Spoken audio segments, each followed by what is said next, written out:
Good evening. Today I'm going to be making a different type of video than I would normally make since the Fortnite community has been receiving some pretty bad news lately and I'd like to share my thoughts on it. Before we get into anything, I want to make a few things clear. I'm not going to be spewing hatred or name calling anyone working at Epic. I'd prefer to have more of a constructive discussion on the state of Fortnite as a whole. So let's tackle the elephant in the room. On March 24th, Epic announced on Twitter that they will be laying off 1,000 employees, some of which were pretty much the backbone of the game since 2017. The concept artist who created iconic characters like Jonesy, Penny, Ramirez, and Kyle, the developer who was solely responsible for creating replay mode and the backend system for live events, narrative directors, creative directors, marketing directors, game testers, all of these developers have been wrongly laid off in my opinion. And I want to add that they were not laid off for performance. This was truly a Thanos snap from Epic's HR department as a way to save money. I want to extend my gratitude to all of you who have worked endlessly, night after night, to make this game that I love what it is today. I have so much empathy towards all of you, and I know another company will respect your talents enough to not treat you like this in the future. You did not deserve this. Although they are receiving 4 months of back pay amongst other company stock option bonuses, that doesn't make up for how mismanaged and irresponsible I believe the company has been since 2023. With that being said, I believe Epic as a company has kind of shot themselves in the foot. So let's talk about what went wrong. I'm not going to sit here and say that I understand the ins and outs of running a multi-billion-dollar gaming company because I just don't. However, let's look at the facts.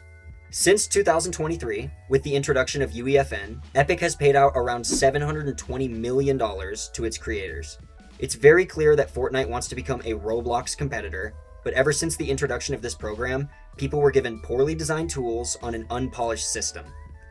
If you know the creator Noah's Noah, I believe he said it best.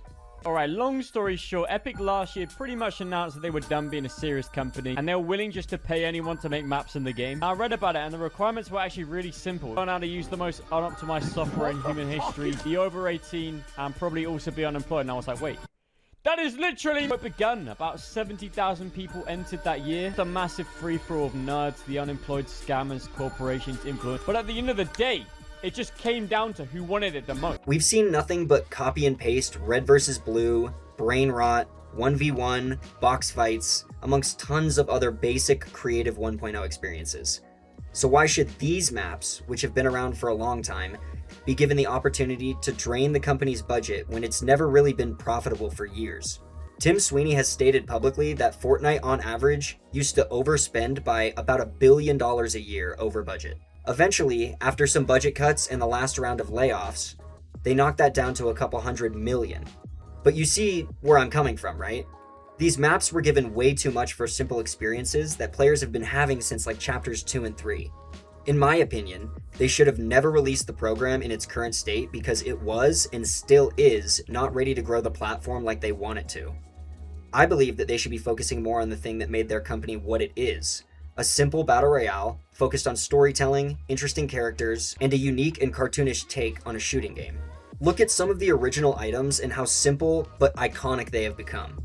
The Clinger is literally an explosive device with a fucking plunger on it. The Boogie Bomb is a grenade that makes you dance until you've been hit once.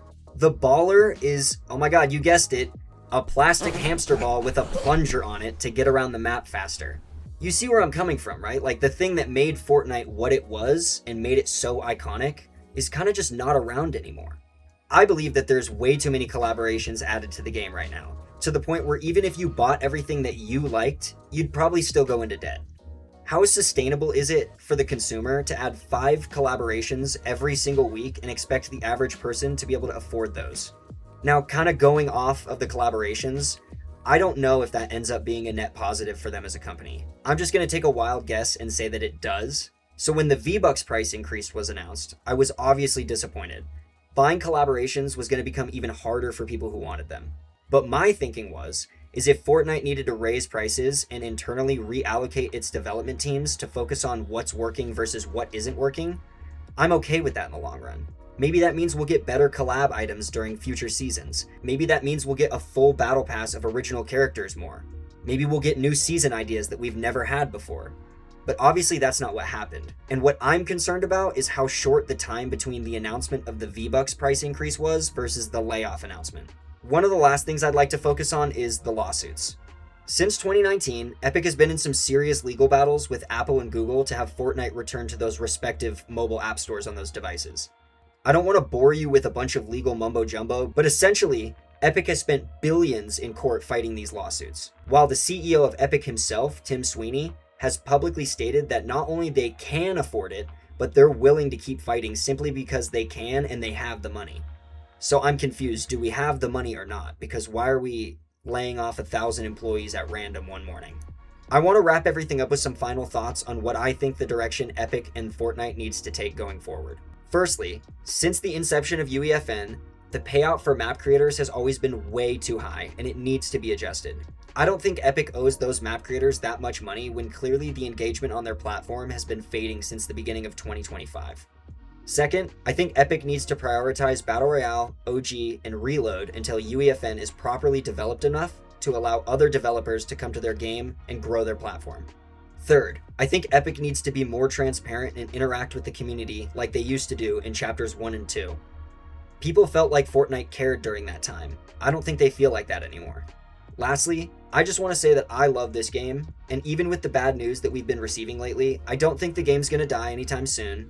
I don't think Fortnite's going to be a dead game by next year. However, I do think if they don't prioritize what the community wants versus this crazy pipe dream of becoming a Roblox clone overnight, the game will suffer. Fortnite's infrastructure is not ready for this, and until it is, I hope Epic and the remaining developer team can turn this around. With that being said, I'd kind of like to pose this question off to you guys. In the comments down below, just let me know kind of what you think about the whole situation. And if you want to support me, you guys can use code Disobae in the Fortnite item shop. And if you like my content, please like this video and subscribe.